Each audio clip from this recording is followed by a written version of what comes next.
Hello and welcome into the 24/7 Sports Football Recruiting Podcast. I'm National Recruiting Analyst Cooper Petagna alongside 24/7 Sports Director of Scouting Andrew Ivins. We had a great show for you today.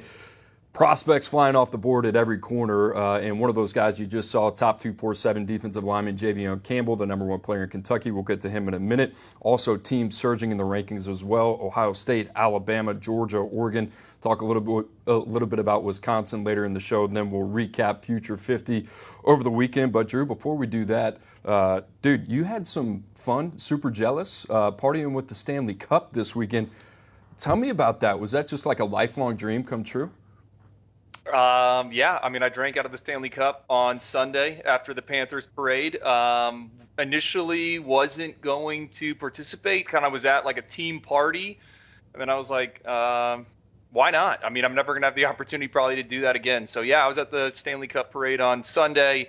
After Cooper, really a busy few days. We were at the Future 50. I also stopped by FBU's Top Gun, where some All-American Bowl invites went out on Sunday. So fun weekend. And then, man, you just get on 247sports.com. Everyone is committing, and it's not going to stop anytime soon. July 4th is like the new signing day. We've been saying this the past few years. Commitments, decisions, live streams on the 247 Sports YouTube network. It's going to be a busy few days, and I can't wait to recap everything that's happened here really since the last time we were on last Wednesday. All right, one of those guys that just recently committed, like we talked about on the top of the show, Javion Campbell, top 247 defensive lineman, and Drew, a guy that's steadily worked his way up the board, the number 109 player in the country, number 15 defensive lineman, a guy that's only been playing football for a couple years, basketball background. Drew, we love this kid, and this really kind of came down to Mark Stoops, Kalen DeBoer, Kentucky, and Alabama at the end of the day, but to keep this guy at home, it's big for Mark Stoops in a lot of ways, but just in terms of the player, man, we got him just tucked inside the top 120. But I think this is a dude, obviously you talk more and more about the background and him still getting familiar with the game. I think sky's the limit for Javion Campbell. Coop, I would agree with you. I mean, we rolled the dice kind of moving him up into the top 247. Didn't have many measurements on him. You know, one school told me he's right at 6'4", 270. They think he's going to be 310 pounds at the next level. Kentucky getting this. Why does it matter? I mean, this is kind of the MO for Mark Stoops. I love what they're doing on the defensive side of the ball. They started the day with the nation's number 25 ranked recruiting class. Javion Campbell is going to move them up a little bit, but you talk about him, Cedric Works, another top 247 pass rusher that they picked up a pledge from recently. They also got Andrew Purcell, a cornerback we like, Jakaden Ferguson, a corner we like. This is what Kentucky does. And Cooper, the past 4 NFL drafts, Kentucky's had 10 total players selected, whether it was day 1, day 2, day 3. They're going to have another come off the board this upcoming year, and DeLon Walker. They get it done on the defensive side of the ball. Last year's recruiting class finished number 26 overall. It was loaded with guys in that front 7, and then they always seem to have some running backs that sign up to play there in Kentucky. I really like this recruiting class. 2 quarterbacks committed, Brennan Ward, Stone Saunders. One's kind of traits, the other more pure passer. I mean, look out for Kentucky in this recruiting class, because we know Mark Stoops can win games, and now he's getting more talent that he hasn't been able to recruit and get a foot in the door with in the past. Kentucky now up to number 25 in the 24/7 Sports Composite Team rankings. And Drew, as well as we look at Kentucky into the top 25, how about the battle for number 1 right now? You got teams like Ohio State, Alabama, Georgia, Oregon in there. And let's start at the top with Ohio State. They've been busy on the recruiting trail, 22 commitments, 304 points according to 24/7 Sports. There you see the ranking system there in the breakdown. 3 5-stars, 15 4-stars, and they added Maxwell Roy and Trajan Odom. Maxwell Roy, the top 247 defender, defensive lineman, and Trajan Odom, another one from North Carolina as well. Drew, Larry Johnson, known for really kind of what he does on the edge in terms of getting pass rushers to Columbus. Now they add some interior beef as well. What do you like about these 2 pickups? Well, I just like it's the defensive line haul in general. You said it, Maxwell Roy, Trajan Odom. Those are both guys that can hold up traffic in the middle. Maxwell Roy with a wrestling background. He comes from the Philadelphia area, St. Joseph's High School, which Ohio State has had a ton of success with in the past. But they're pairing those 2 interior guys with Zaire Mathis, Zion Grady, Landon Merritt. You think one of those guys is going to hit. So much so up to this point in the cycle, when we talk about Ohio State, it's been, okay, the 2 5-star corners. It's been Tavian St. Clair, but I think it's kind of notable what they are doing out on the defensive line with that pass rush. Look, Cooper, if you took this Ohio State class, these 22 commits, the amount of points they have, this group would finish third last cycle in the 2024. So Ohio State, as we sit right now, heading into July 4th, they have a legitimate chance at the number 1 ranked recruiting class. Still some different recruits out there. I think it's impressive, and I like these 2 pickups for them because you're pairing them with some edge rushers that can get after the quarterback. Buckeyes sitting at number 1. How about the team sitting at number 2, Kalen DeBoer in Alabama? And Drew, you and I were talking on the phone last night. Is this where we expected Kalen DeBoer to be? The biggest question mark about Kalen DeBoer when he came over from Washington to Tuscaloosa was, can he fill the shoes of Nick Saban, not only on the field but on the recruiting trail as well? So far, so good. Alabama's got 20 commitments so far. They're behind Ohio State. A little bit of separation between those 2 schools, but they're in front of Georgia. They're in front of Oregon. Kalen DeBoer, Courtney Morgan, those guys answering a lot of questions on the recruiting trail. Drew, they go out and they add probably 2 of our favorite prospects personally here in the last couple of days. How about Dijon Lee, the number 40 player in the country, number 4 cornerback from Mission Viejo in California. Dawson Merritt from Kansas, number 62 overall, number 6 linebacker. That can do a lot of different things. You look at this Alabama class, Drew, they've answered a lot of questions across the board. You throw in a guy like Keelan Russell in the middle, that quarterback position, so important to Kalen DeBoer and his offense. Things look pretty good in Tuscaloosa so far. They do, Cooper, and I think what stands out about this group, I just raved about the defensive class for Kentucky. How about this defensive class for the Crimson Tide? Kalen DeBoer is known for scoring a ton of points. That's how he got Washington to the college football playoff. They light up scoreboards. They do it with the quarterback position. But the strength of this group so far is on defense. And over the weekend, they had 2 freak athletes, right? DJ Lee, one of our favorite corners out there, sitting number 40 right now in our rankings. He's a guy that's going to have a chance to finish with a 5th star next to his name. Then you got Dawson Merritt, right? You pair them with Zymir Smith, with Daryl Johnson, Derek Smith, Chuck McDonald. Really, this defensive group, I think it stands out a lot. Dijon Lee, one of my favorites out there. He's over 6'3", pushing 6'4". You're looking for a player comp for him. How about Pat Surtain? And I know Pat Surtain is a little bit faster in the 100-meter dash, but he was also a big frame corner. And Coop, you go back to Pat Surtain's 200-meter dash time, 22.14 in high school. Dijon Lee, 22.15. You throw in that 46-foot triple jump, and there's a lot to like about Dijon Lee. And I know you like Dawson Merritt. Yeah, huge fan of Dawson Merritt. And I think the biggest thing about Merritt, Lee, you talk about the versatility a little bit. You talk to some people around Alabama and that program. I think Dijon Lee, they're super comfortable. Yeah, they're going to start him on the perimeter, but another guy that could end up playing safety, maybe that boundary safety role. You watch Dijon Lee work out, Drew. To me, he's got enough athletic juice at 6'4" and 1/4 to stick out on the perimeter. To be that type of athlete with that type of size certainly says a lot about DJ Lee. And then the other guy, Dawson Merritt, Drew, you mentioned, I think a guy that you can play on ball situationally off the edge, and I think a guy that's very comfortable as a second-level defender. The arrow pointing up there a little bit longer than we thought, 6'2 plus, 34-inch arms.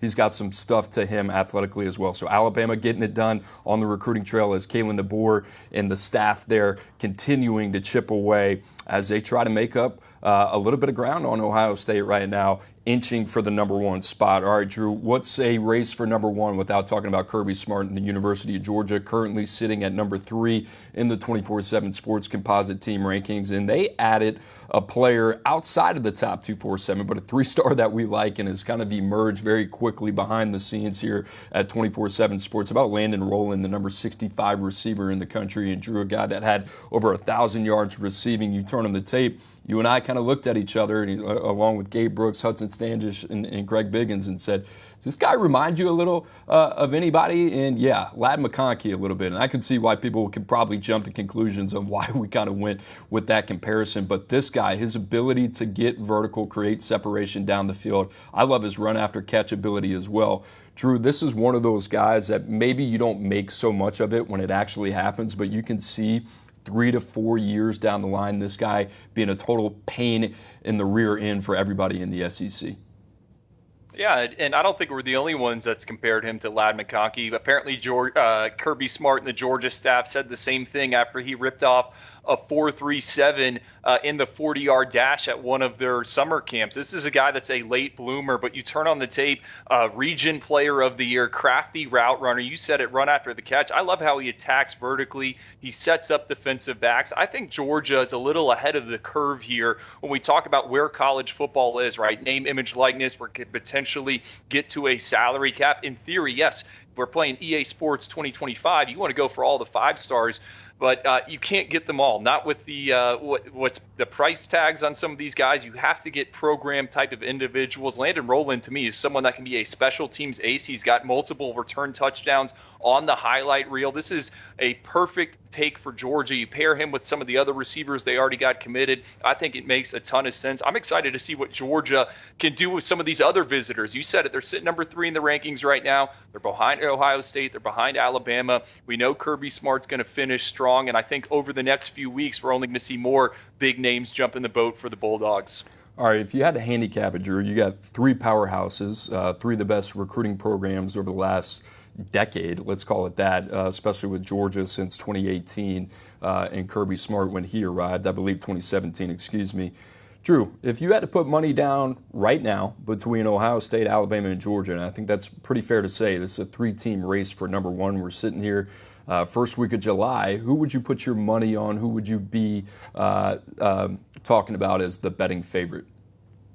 Can I take a long shot? I mean, what about Oregon? They've shot up into the top 10. They only got 14 prospects committed. They're one I have my eye on just because of Dan Lanning. I always go back to the image of him on the signing days with the cigar. We know that he's going to have some fireworks out there. And really, over the past few days, we've seen this recruiting class come together. They get Dorian Brew, our number 7 ranked cornerback, in the boat. Deshaun Brame, a tight end. That was between Oregon and Tennessee, back and forth. I was with Tom Loy at the Future 50. He told me one night it was going to be Tennessee. The next morning he says it's back to Oregon. And I think that's Dan Lanning working very hard behind the scenes. Jordan Davidson, a running back, gets in. I just look at the prospects that Oregon is in. I think about their situation, the collective, the name, image, likeness. I think there's someone that is a dark horse to finish potentially with the number 1 class. Now, we have to get out the class calculator, but they're the school I have my eye on right now as we head into July 4th weekend as someone that could shoot even higher, potentially into that top 3. All right, so we got Oregon at number 6, the Danimal. Still a lot of work to do. They've just climbed very quickly. It wasn't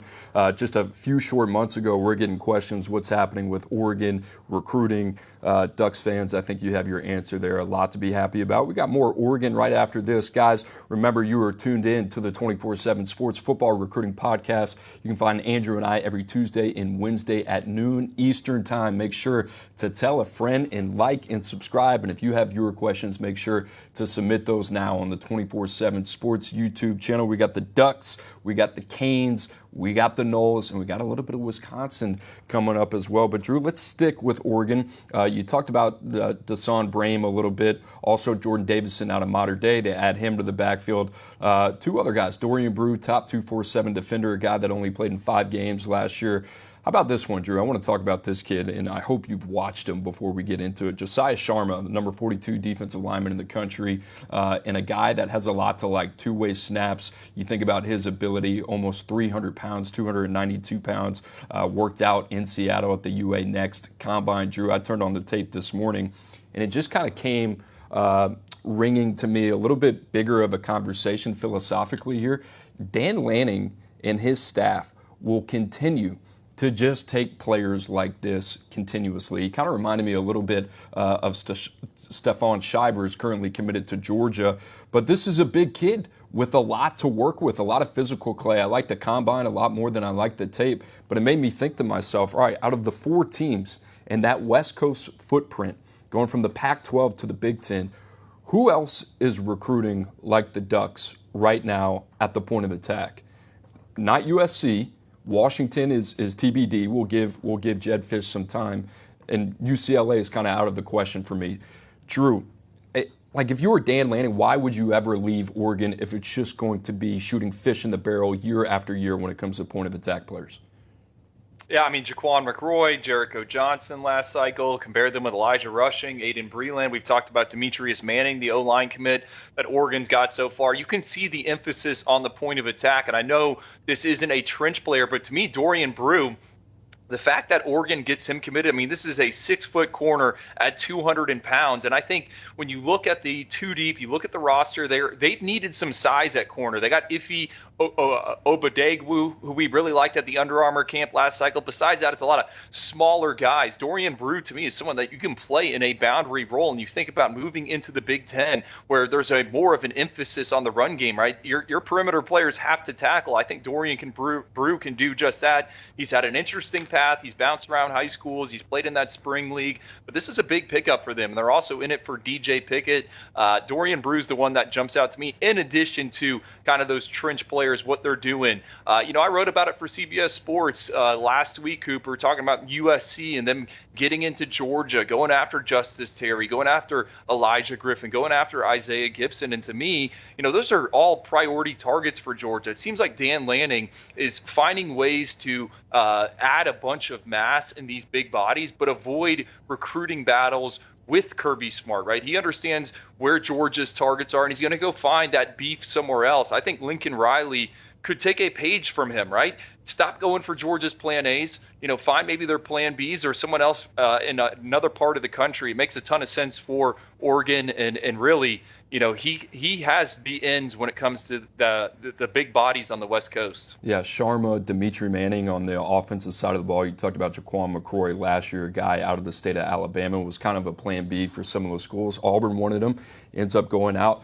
all the way to the Pacific Northwest. Dan Lanning certainly building a reputation for player development as well. Drew, one of those other schools that I mentioned getting hot right now. How about Miami? We thought, hey, when is it really going to start to fall in place for the Canes? Mario Cristobal, they're up to number 15 in the rankings now. 15 commitments, a lot of work left to do as well. That should make you really excited if you're a Miami fan. How about this run? Gavin Nix, top 100 player for us, number 11 linebacker in the country. Chris Ewald, number 29 corner, the 4-star out of the state of Florida. Max Buchanan, number 42 interior offensive lineman, and Herbert Scroggins, number 37 edge from Savannah, Georgia. Drew, I like this group a lot, but I'm going to tee you up. Where do you want to start with the, I would say, litter of Miami commitments over the weekend? I think it's Gavin Nix, right, out of IMG Academy. He isn't the biggest linebacker, might be a little tapped out, 6 foot, 225 pounds, but man, this guy plays with his hair on fire. It reminds me a little bit of Nakobe Dean in the sense of how he reads and reacts. His X factor is the instincts, how he triggers and gets to the football. I think this is a huge pickup for Miami. I mean, Dan Lanning and Oregon were involved, Florida State was involved. This is a guy that Miami had to work for, and I think he could be a multi-year impact type of player for them in that defensive scheme, right? They asked their linebackers to do a lot. I think he's one of the best in the class when it comes to, okay, see football, go get football. I'll sift through traffic. He's serviceable in coverage. He can get home on the blitz. So I think that's a really big pickup for Miami. And I think there's more good news coming on the way. Drake Stubbs, the top 247 safety, recently decommitted from USC. I ran into him at the FBU Top Gun event. He's wearing some Miami gloves. Miami set it up where they're going to have some fireworks here in the month of July, which has been the case under Mario Cristobal in the past. Yeah, I talked to Coach Cristobal this morning. He's out in Utah for vacation, enjoying some time off. But Miami, certainly a lot of work to be done. Drew, thoughts on some of these other guys? Chris Ewald, certainly an interesting evaluation out of Chaminade Madonna, a guy 6 foot plus on the lighter side, floating around 165 pounds. What do you like about that pickup, and what do you think about his chances kind of developing into a multi-year high-level starter there in Coral Gables? Well, I think he's one of the most competitive corners and battle-tested here in the Sunshine State. I mean, think about it. Chris Ewald spent the past few years going up against Jeremiah Smith and JoJo Trader at Chaminade Madonna Prep. He's a guy that's going to take some risks. He's going to get beat, but he plays the football. He tries to bait quarterbacks into the decisions. You said it with the size. I think he's going to need to bulk up a little bit to hang out on the perimeter, but someone that's very versed in man coverage. In a win for Miami at Chaminade Madonna Prep. I mean, that's a program that churns out a ton of power forward players every year. Miami always involved with them, but they can't seem to get these ones across the finish line. Miami goes head-to-head with Georgia here and gets the job done. So I absolutely think he's someone that can play for the Hurricanes, and I think he can play multiple spots in the secondary. We've seen him play a little safety on the 7-on-7 circuit. It's a nice take for them. Same thing, Max Buchanan out of Sanford Seminole High School. Seminole, Sanford Seminole, their kids usually come in and are ready to play right away. Interior offensive lineman, thought he looked good at the Under Armour camp in Orlando a few years ago, multi-year starter as well. So a nice kind of run for the Hurricanes here. And like I said, I expect more guys to jump in the boat. Yeah, and two other guys outside of that 4-star range. I mean, I want to talk a little bit about Buchanan a little bit, a guy that plays at left tackle. We have slotted to move inside, 6'4" and a quarter, 270 pounds plus. Drew, I think actually he can play a little bit of center guard. He's got multi-positional versatility, a guy that I think fits Miami a lot, and a high floor player, can probably play a little bit sooner than later than the Herbert Scroggins kid. Super interesting kid, Drew. I don't know what you think about him out of the state of Georgia, but high octane, kind of reminds me a little bit of Jamonte Waller. And then the other kid that signed with Texas A&M last year, kind of escaping my mind right now, the edge that worked his way in the top 247. But I mean, you talk about motor, you talk about get off, you talk about this guy's ability to finish plays. Some good recruiting, good scouting there for Miami. Yeah, and Scroggins is a kid that I saw when Luke Kromenhoek was one of his first games when Benedict came down and played in Miami. Look, measurables might not be there. We've seen what Miami's been able to do with Ruben Bain. I think sometimes these schools, they get a little caught up in the size, but he's a guy that can get after the quarterback, quick twitch off the edge. And think about Jason Taylor there at Miami, his ability to coach up that edge group. I think it makes a ton of sense. All right, Drew, let's stick in the Sunshine State. How about Florida State? Only 9 commitments, under double digits. They're up to number 36 in the rankings. They add Gregory Xavier Thomas, top 247 safety. They also add another top 247 addition in Myron Charles out of the state of Florida. Chase Lofton, number 25 tight end from Nebraska, as well as Mike Norvell and his staff try to ramp things up on the recruiting trail. Drew, what do you think about these trio of commits for the Noles? Greg Xavier Thomas, Coop, we saw him at the OT7 finals. As we found out, hey, he's going to be the first member of the Seminole tribe to actually play for the Seminoles. This was a battle with the Clemson Tigers, and to me, someone I've been very high on, right? Gregory Xavier Thomas. Is he a corner? Is he a safety? We initially listed him as a corner. We moved him to safety. Now I want to move him back to corner. And I think that's where Florida State's going to give him a chance. Really impressed, not only at Overtime's OT7 event when he was matched up with Chris Henry Jr., our number 1 ranked wide receiver in the class of 2026, but you go back to the game tape, American Heritage versus Chaminade Madonna, he held his own against Jeremiah Smith. I've said this all the time in the past. I would always roll the dice on a DB out of American Heritage. Those guys tend to hit. Gregory Thomas, he's got the size, might not have a true top end gear, but he's physical. He can play in a bump and run system. And Pat Surtain, he's now the DB coach there at Florida State. He did an excellent job of developing that relationship at a school he used to coach at and getting that job done. I think it's a really cool story. And Gregory Xavier Thomas, a kid you want to root for just spending some time around him. All right, Drew. Before we get to Wisconsin, a little bit of Wisconsin, your thoughts on Myron Charles. I know this was a guy that's pretty. You talk to some colleges around the country. There's a little bit of kind of everything on the feedback of Myron Charles. To me, I like this fit in Tallahassee for Myron Charles. Just kind of looking at their track record, what they've been able to do at the defensive line. I don't think this is going to be a guy that's going to come in and be able to make an impact immediately, but 2 to 3 years down the line, I really like his chances of working out there. Yeah, I would agree with that, Cooper. I mean, you see the physical specs, you see him in the combine setting, there's a lot to like, and I think when you turn on the game tape, right, not the highlights, there's a little bit to be desired from a production standpoint, but he's a rare body type in the Sunshine State this cycle. And Florida State made him a priority from the jump, and they get him on board. I think the biggest thing is going to be getting Myron Charles to buy in there in Tallahassee. Odell Higgins, the defensive line coach, he's going to have to work with him. But if Daniel Lyons can hit there in Tallahassee, then why can't Myron Charles? So I think it's a sneaky good pickup in the sense that, okay, there's not a lot of these body types in the state of Florida, and they get him committed. Now they got to get him signed, but definitely a play, and he is someone that has a chance, a high ceiling, right? High ceiling. He can absolutely make some noise there in the ACC. All right, Drew, let's talk a little bit of Luke Fickell, Wisconsin, and this is a team that continues to kind of improve their stock in terms of talent identification, evaluation. We know the player development background of Luke Fickell as well, dating back to his days at Cincinnati. You look at what they've done, Drew. 3 4-stars in the boat, 2 of those guys in the top 247, including Mason Poso, Logan Powell as well. They pick up Hardy Watts out of Massachusetts, one of the top-ranked interior offensive linemen in the country. They also pick up Nicholas Clayton last week as well, a guy that had a ton of interest out of the state of Florida. Drew, you just kind of get the feel that it's all starting to come together for Wisconsin in terms of what they're trying to get done on the recruiting side of things. Yeah, absolutely. I mean, we talked to Nick Clayton, I think, in multiple podcasts now, the edge rusher out of the state of Florida. I think it's a huge pickup for them, his ability to go speed to power, how he can bend, and then the projectable frame. What really stands out to me about Wisconsin is that offensive line group. Remember last year it was Kevin Haywood, Emerson Mandel, a few other interior guys. They followed up with Logan Powell, Hardy Watts, like you said, Noel Davenport out of Ohio. Yeah, I think he's a nice pickup for them in terms of the traits he has, the frame he has to work with. To me, Coop, I just look at what Wisconsin's done this cycle, what they did last cycle. My question is wide receiver, right?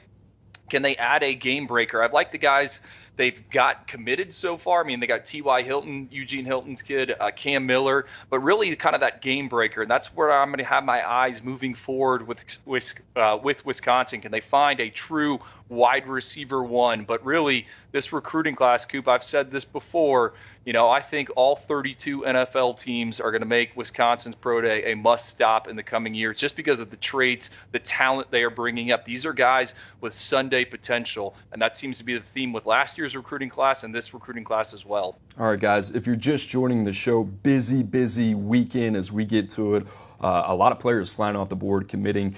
We talked about Oregon. We talked about Miami, Florida State, Wisconsin on the show. We've also talked about the race for number one as Alabama, Georgia, and Ohio State. Ohio State being number one right now, trying to hold on to that top spot. And we got a lot more coming. But before we do that, guys, make sure to send in your questions. We'll get to viewer questions at the end of the show. And as always, we got our friend Tom Lloyd jumping in the chat. So if you have any questions for him, especially as it pertains to where a favorite player or two might be leaning to your favorite program, make sure to get those questions in now. Our friend Tom Lloyd will be sure to answer those. And Drew, a busy transaction wire. And let's start at the top with the 5-star tight end, Lincoln Cure out of the state of Kansas. What a year in the state of Kansas. It's been the number 2 tight end in the country, number 26 player overall. Drew, Kansas State, Oregon, a handful of others battling it out for one of the best players in the land. It's Kansas State at the end of the day that ends up getting this one done. 6'6", 220 with every track and field accolade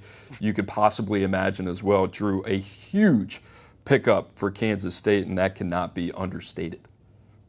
Yeah, Coop, he could be the highest-ranked signee ever for the Wildcats.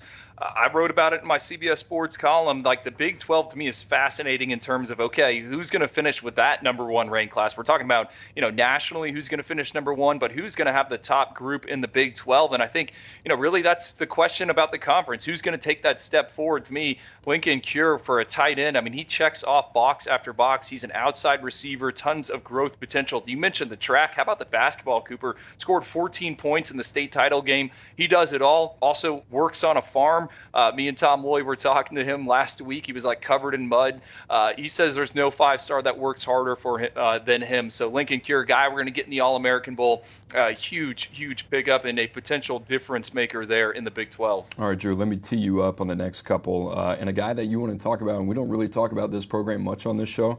How about Vatek, Matthew Outen, the guy that you wanted to highlight, Drew? Top 247 athlete, number 139 in the country, number 5 athlete in the top 247 as well. Why do you like this pickup for Brent Pry? Well, he's another one where the track and field metrics get you fired up. And he ran, I believe, the 3rd fastest 40-yard dash at the National Combine back in January, right? Talking about over 1,000 kids. Usually a slower track went 4.58, and then you put on the game tape, right? catch and run ability, plays a little wildcat quarterback, thick frame, good contact balance. I actually like him on defense in terms of how he seeks contact, hits people, gets to the football. Really good pickup for Virginia Tech. They're sitting number 42 in the rankings right now, just 14 commits, but 10 of them are in-state. They also add Jeff Overton over the weekend, Gatorade Player of the Year in Virginia this past year. I don't think we're talking enough about VT. Right now, Matthew Oaten is the headliner. And again, just a three-phase playmaker. Does it with the speed metrics, college-ready frame. I think it's a guy that Hokie fans should be excited about. All right, what about Michigan, right? We were on this show just weeks ago saying, where's Michigan? Where's Sharon Moore? Julius Holly, number 31 edge out of the state of Georgia, commits to the Wolverines. Drew, I know you like this one. Yeah, I do. And I just go back to his workout there in Atlanta at the Under Armour Regional. He was an eye catcher, and that's traditionally a very good group of pass rushers. So you're looking for a pass rusher, turn on the footage from UA Atlanta, and Julius Holly, 35-inch arms, 6'3", 220 pounds. This is the type of prospect that Michigan traditionally takes and turns into an NFL draft pick. He's got the developmental traits. He's got the upside. I think he's someone that's going to need 1 or 2 years before he's ready to go, but he plays hard. He's got the motor. Love this pickup for Michigan, and they beat out a number of schools. I mean, Georgia was sniffing around, Stanford, which I'm calling Stanford back. They were involved with Julius Holly. Really, really like this pickup. 8 sacks this past season, over 50 tackles. I think he's a guy that's just now figuring out and playing his best football. All right, Drew, a little bit of rapid fire here because there are a lot of names that flew off the board this weekend, but let's start with Cortez Mills, top 247 receiver, number 21 receiver in the country, commits to Oklahoma. We long thought this was a Clemson-Miami battle, and this guy, I know he's sitting top 200 in the rankings, but had a ton of interest, Drew. Huge win for Brent Venables, and we can get into the player a little bit, and I want you to talk about that. I think the other thing is you got to take a step back and kind of look at the big picture and maybe some of the ripple effects here and what are we learning with Clemson losing out on this specific recruitment where it seemed like they led for the majority of it. Yeah, Coop, and go back to the first weekend of June. We kind of highlighted it. That was Clemson's only official visitor weekend, and we said if these guys don't commit right away, then the Tigers are going to have to move to plan B. Cortez Mills is someone they felt good about. Same with Gregory Xavier Thomas. Both those guys pick other schools. For the fit there in Norman, I love it. Cortez Mills, I think he's a guy that you play on the inside. What he has done at Homestead the past 2 seasons, over 1,000 yards in back-to-back years. I just saw him over the weekend at the FBU Top Gun event. He was arguably the most productive receiver there. No one could cover him, right? Another guy that changes gears, that short area quickness. He attacks the football. Okay, does he have that track top end speed? No, but this is a guy that always seems to get open. We know what they want to do on offense there in Norman. I love this pickup for them. It's a big win down in South Florida, which has been pretty rare for the Sooners to see them go all the way down, last exit on 95 to get a prospect. I think that's got to be a first. Yeah, a couple West Coast commitments as well over the weekend. You look at Zadarius Rainey-Sale from the state of Washington, top 247 linebacker. Big pickup for Jed Fish in company with the Dogs. Drew, we haven't really kind of dove in on Washington extensively, but this is encouraging in the fact that you get a guy like Jed Fish understands the importance of keeping players like this home. This is one of those early foundational building blocks and really kind of shows you the rest of the way and the path for Jed Fish and the Huskies if they want to make some noise in the future. Right, Coop. And I go back to, remember we were doing that transfer portal show and we had to talk about the teams that made the college football playoff. I was talking with someone inside that building and it was kind of, all right, where do you guys need to get better? The answer was everywhere across the board. We need to not only, elevate the ceiling of our roster, which sounds weird, but they lost a ton of individuals to the NFL draft, but they also need to raise the floor. And I think Zadarius Rainey-Sale is the type of prospect that comes in and he instantly makes that linebacker room better. He makes that defense better. Is he going to play year one as a freshman? I don't know, but he's someone that could be a 2-3 year impact player there for Washington. I think what they've done here over the past few weeks, multiple tight ends have committed. They're doing a really, really nice job if you have the eye to look at the recruiting class. All right, a couple more to round it out. Noah McHale from California, linebacker, top 100 player in the country. He commits to Texas A&M and Mike Elko and the Aggies. Marion Dye, four-star edge out of the state of Indiana, number 22 edge in the country. He commits to Tennessee. Then Corey Sims, number 54 receiver in the country, to USC. All big pickups, not all guys we should gloss over. But out of that trio, Drew, is there one guy that maybe kind of stands out to you? I think it's Marion Dye to Tennessee, right? This is a edge player a ton of schools were interested in. You know, they continue. We always say it with Tennessee, we like what they're doing on defense. Marion Dye, green numbers across the board when it comes to the measurements. Somewhat where we want to see the production kind of match what he physically has to him. But that's a pickup in Indiana. And one I think as the cycle progresses, we're going to kind of keep coming back to is, okay, that was a monster win in June, maybe when everyone didn't really realize it. Yeah, big freakazoid as well. I mean, you talk about a guy that checks every box from a height, weight, speed standpoint. That is Marion Dye. And then you think about Tennessee right now. You got James Pierce Jr., you got Jordan Ross right there on deck. And then you throw in Marion Dye. Talk about the pass rushers there in Knoxville. Tennessee certainly got it going on. Corey Sims to USC, big physical receiver that we like a lot. USC, no issues getting it done at that position. And then Noah McHale, you talk about an ideal fit, a guy that can play between the tackle box, tough, physical, stack and shed, second-level linebacker. That's exactly what the Aggies are getting there. And then the last one, Smith Orogbo to Texas, number 171, number 22 defensive lineman in the country. So there you have it. A lot of names flying off the board, a lot more than just the names in the top 247. Guys, just one more reminder, you're locked in to the 24/7 Sports Football Recruiting Podcast. You can find us every Tuesday and Wednesday. Make sure to like and subscribe. We need those likes and we need those subscribers. We appreciate you guys watching. If you have questions, like I said, Tom Loy is in the chat. All right, Drew, the whole gang was in Tampa over the weekend. Sarasota, Florida, Bradenton, Florida, whatever you want to call it. Got nice tiki bars down there as well.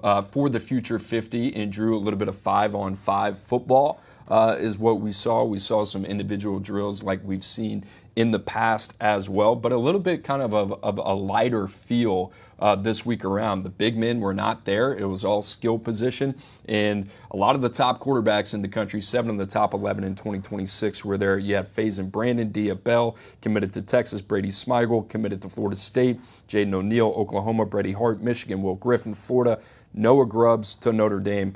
You and I have talked about this. We've seen a lot of talented quarterbacks in years past, whether it's Jackson Arnold, Malachi Nelson, Ryan Montgomery in this class in 2025. We've seen them at this event. Sometimes it's really kind of hard to have any finite takeaways from this event at the Future 50 for quarterbacks in particular. And I'm not sure why. I can't really kind of put my finger on it.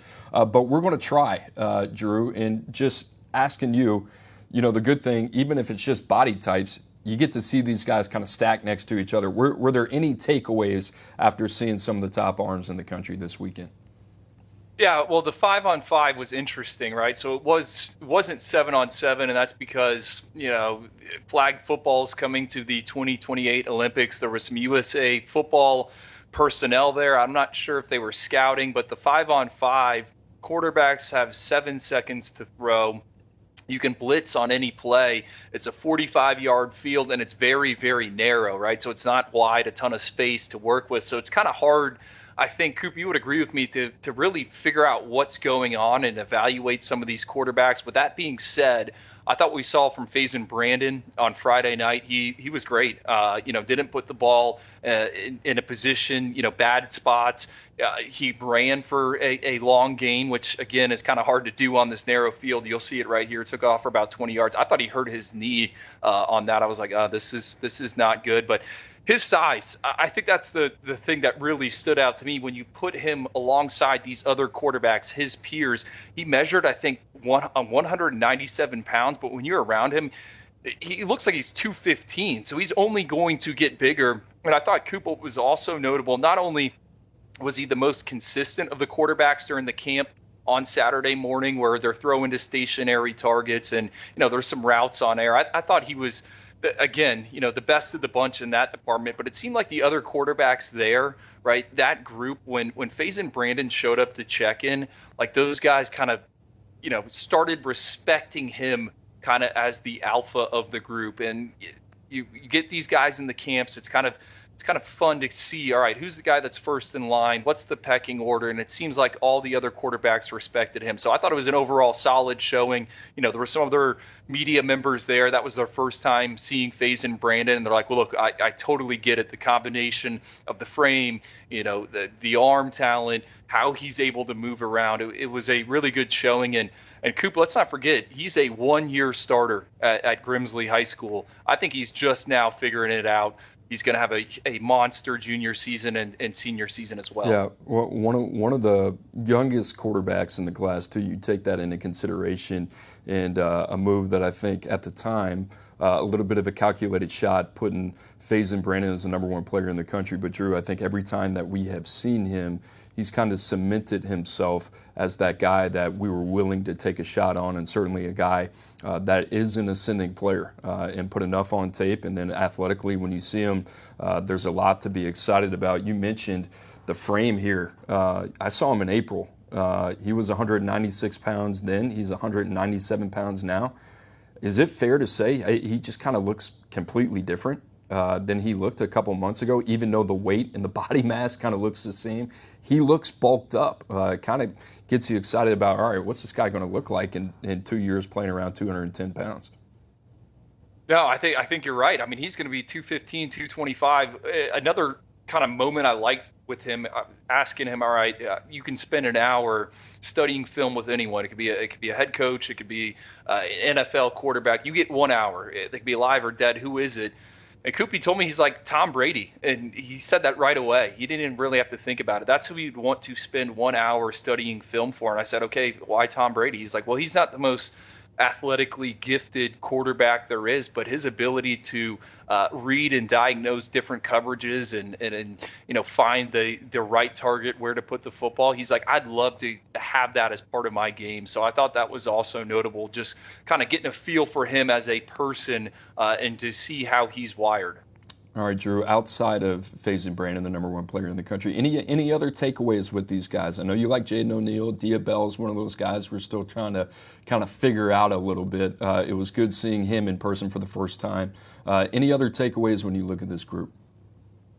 When talking about the quarterbacks, Jaden O'Neal, he was also a top performer for us. He's got a college ready build to him. 6'3". I think he was just 215 pounds. I mean, he is someone that can take a hit in the pocket. A little bit of a sidearm action. We saw that in the games on Friday night, but tight spirals throughout the camp. To me, when I think about Oklahoma and the quarterbacks that they have brought in recent cycles, last year Michael Hawkins, Kevin Sperry in the 2025 cycle, Jaden O'Neal is the one I get the most excited about. And I think if you're an Oklahoma fan, you should feel the same way. And he's someone that's been at multiple high schools there out in California. Statistically, the profile probably isn't where you want it at, but you turn on the game tape, his ability to push the ball down the field, someone I'm going to have a close eye on this upcoming season, his junior year at Narbonne there in California. Brady Hart, the Michigan commit, I thought it was a solid showing for him as well. Really, you got all these quarterbacks in the Sunshine State, right? Diabell, Will Griffin, Noah Grubbs, Brady Hart. I'm starting to kind of fall in love with Brady Hart and what he's able to do. Won a state title at Cocoa, drive ball thrower. He's a modern pocket passer. Likes to pick you apart from there. He doesn't want to really move him around. But another one, just the way he's wired, talking to him about why he picked Michigan, he feels like that is the program that gives him the best chance to succeed. So I thought it was a really good showing for him. And really, all these quarterbacks, Cooper, I mean, Brady Smeagol, finished second in the accuracy challenge. Noah Grubbs won that accuracy challenge.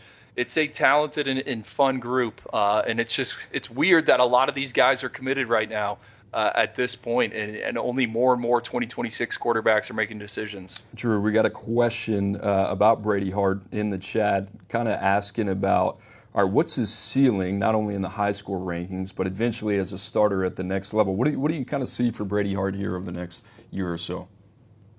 Yeah, I mean, I think he's right around got day 3 grade for us. I think he's someone that could potentially push into round 2. He kind of plays in I don't want to say it's like a funky offense, but a lot of empty sets there at Coco. He throws a lot of shorter passes, a lot of tunnel screens, a lot of swing passes. He doesn't really, or I should say, he isn't asked to attack vertically. I think for Michigan, the combination of taking him after you take Carter Smith here in the 2025 cycle, I think it's perfect, right? Carter Smith, more of a gritty run first, not run first, but he's going to beat you with his legs. I mean, he ran for 8 touchdowns in his spring game. And then now you're pairing him with Brady Hart, who's more of that pocket passer. So I think he's someone that could absolutely win at Michigan. And I think the way that he is wired, he understands he's already friends with Carter Smith.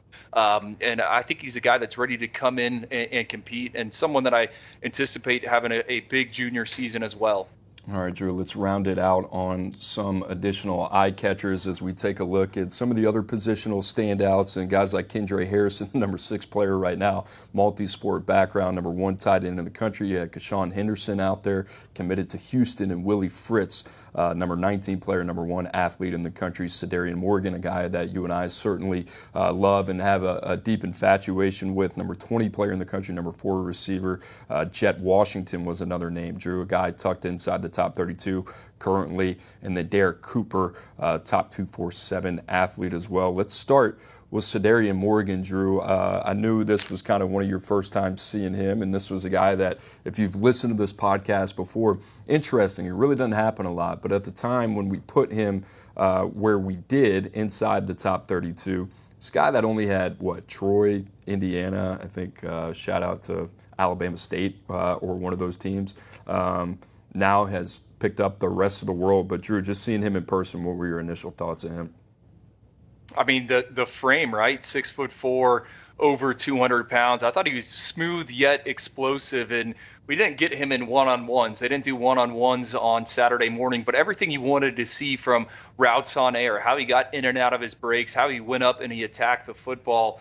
It was a talented and large and athletic group of wide receivers, and I thought Cedarian Morgan, he was at the top of the board for me personally, right? We have him number 20 in the country. He might be a little low compared to some of these other guys we have ranked in the 2026 cycle. So easy to see why everyone likes him. I thought, for a guy that you drop into this type of setting, and he's not someone that plays a ton on 7-on-7, he's not someone that's been at all these camps, everything you wanted to see from him. All right, last two, and we'll get out on these. Talk to me about Kashawn Henderson, Drew, because I know this is one of the more kind of like fun, enjoyable players that we'll watch. Certainly a guy that can get it done, offense, defense, whatever. But you think about the fit in Houston with Willie Fritz, it gets you pretty pumped up. Yeah, and Coop, you said this to me, I think, as we walked off the field on Saturday, because Henderson worked out with the quarterbacks, right? And Houston is going to give him a chance to be a QB. That's why he is committed to play for the Cougars. I would agree, right? And some schools like him as a wide receiver. Some schools like him as a DB. On Friday night, he did everything. He played center. He played some quarterback as well. He's just a playmaker. He's a fun and dynamic, explosive athlete. He's obviously got the frame. I've seen him multiple times this offseason. Like, I think to the average fan, you look at him committed to Houston, you're like, oh, okay, like, what does this mean? No, this guy has a chance to be a program changer. So I'm a fan, and I don't know. What did you think of him as a quarterback? Like, I kind of want him to play there. Yeah, I haven't seen the deep dive in terms of the tape. I'm not there yet. I've seen a little bit, but in terms of seeing him in person, I knew the conversation coming into the event. And, hey, this guy, we have him ranked as an athlete. Houston kind of sees him as a quarterback. I thought coming away from that, it was pretty clear to me that, all right, I can get behind the vision at quarterback. This wasn't a guy that was kind of clunky mechanically. It was like, all right, you got to make it fit. You got to scheme it up around him. I thought there was enough to the arm to get pretty excited about. And then you don't even really get to see in that setting how dynamic of an athlete that he is. I thought there was certainly enough there from a physical trait standpoint. If you wanted to build around Kashawn Henderson at the quarterback position, you could do it at Houston.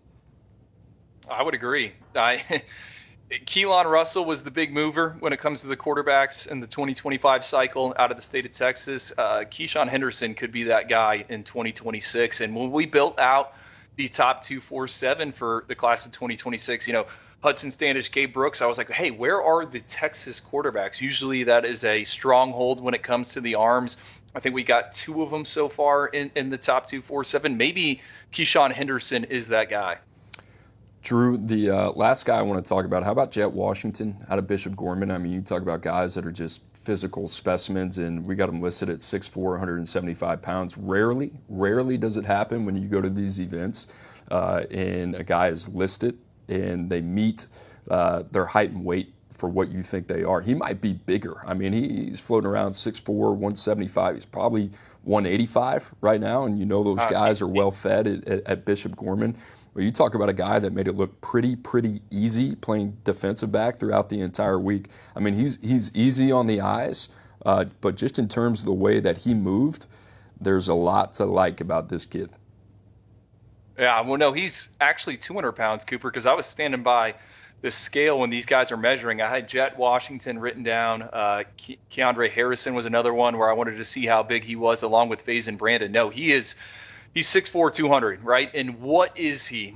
He's listed as an athlete because initially when he emerged on the recruiting scene, he was a wide receiver, but Bishop Gorman played him at safety last year. He might be ultimately more of an overhang linebacker, but you turn on the game tape, I love how he takes angles and gets from point A to point B. He can be where he needs to be frequently on the back end. I think he needs to get a little more physical as he comes to balance as a tackler, but man, unlimited range from that safety posting. And he had one of the takeaways of the weekend. He climbed a ladder, plucked the ball out of the air with one hand. I thought it was a really impressive showing for him. And usually when you have these big defensive backs, they get them in the footwork drills and they will struggle, right, to kind of change gears, and it can be a bit clunky.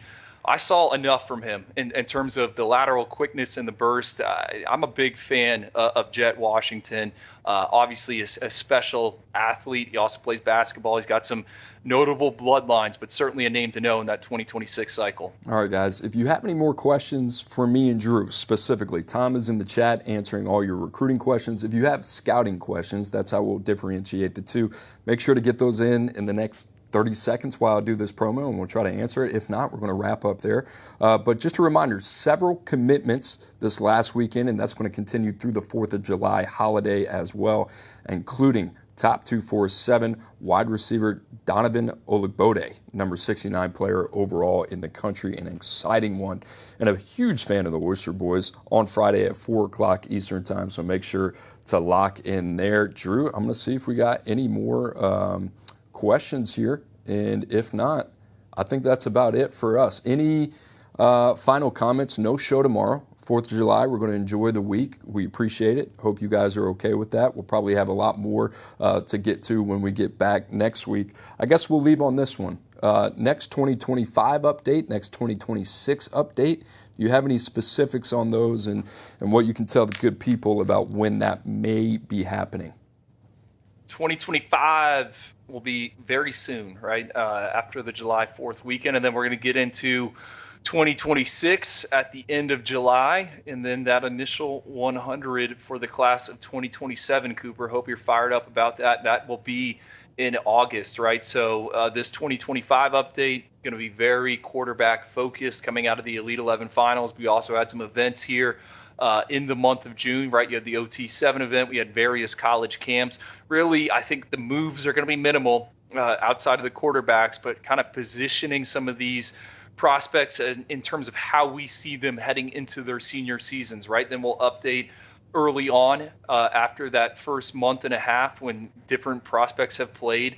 And then we'll do another update before the early signing period, and then things will finalize after those all-star games. We got the Under Armour game, the All-American Bowl, obviously, and then the Polynesian Bowl. So just some positioning when it comes to 2025, 2026, a lot of new names on the board, a lot of guys camped at various places, and then the Future 50 will serve as a compass. It'll fuel a lot of those moves.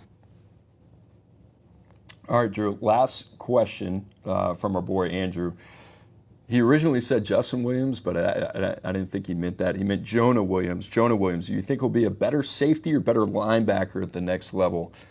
I love this question because we're still trying to figure it out behind the scenes. But if you had to pick one, what do you think he's going to be? I think he's a guy you take and you figure it out later. I would probably lean. I would say safety. Just from what I've seen from him, I'm still a believer in his ability to hang as a low safety and how he can play the angles, get to the line of scrimmage. I'm going to go safety here, Coop. I don't know about you. I agree. 6'3" and a quarter, 204, long kid. He's going to get bigger. I mean, he's probably going to play at 225, 230. He is super unique. We've talked about the baseball background. I think it depends. Depends on the vision, depends on the scheme, what program he ultimately ends up at the end of the day. But I think ultimately, long term, yeah, he could probably roll down, play at the second level. That's not going to be an issue. I mean, when you watch Jonah Williams, he does everything. Offensively, defensively, he plays corner, he plays safety, he plays linebacker. There's no limitations on this kid and what he can do with all his physical ability. I think at the end of the day, how do you maximize his skill set? I'd probably say it best be used at the safety position. Drop him in some nickel roles, can use him in pass coverage man-to-man, can use him off the edge situationally. Yeah, he's got the goods, is what we like to say on Jonah Williams. Drew, that's about it for me. You got anything else before we get out of here? No, bud. I hope you have some time off here for the holiday. Can't wait, dude. Much deserved, much needed. Guys at home, we hope you enjoyed the 4th of July as well. And guys, just one last reminder, make sure to like and subscribe to the 24/7 Sports YouTube channel. And just a reminder, you can find us every Tuesday and Wednesday. And if you come back tomorrow at noon Eastern, the Oyster Boys will not be here. We'll be back next Tuesday. And we got a fresh update in the oven, preheating right now for the 2025 class in the top 247, happening next week as we react to the Elite 11 finals. And a lot more context before that as well. Just remember that when the next rankings update comes out. For Andrew Ivins, Tom Loy, I'm Cooper Petagna. Have a great 4th of July. We'll see you next week.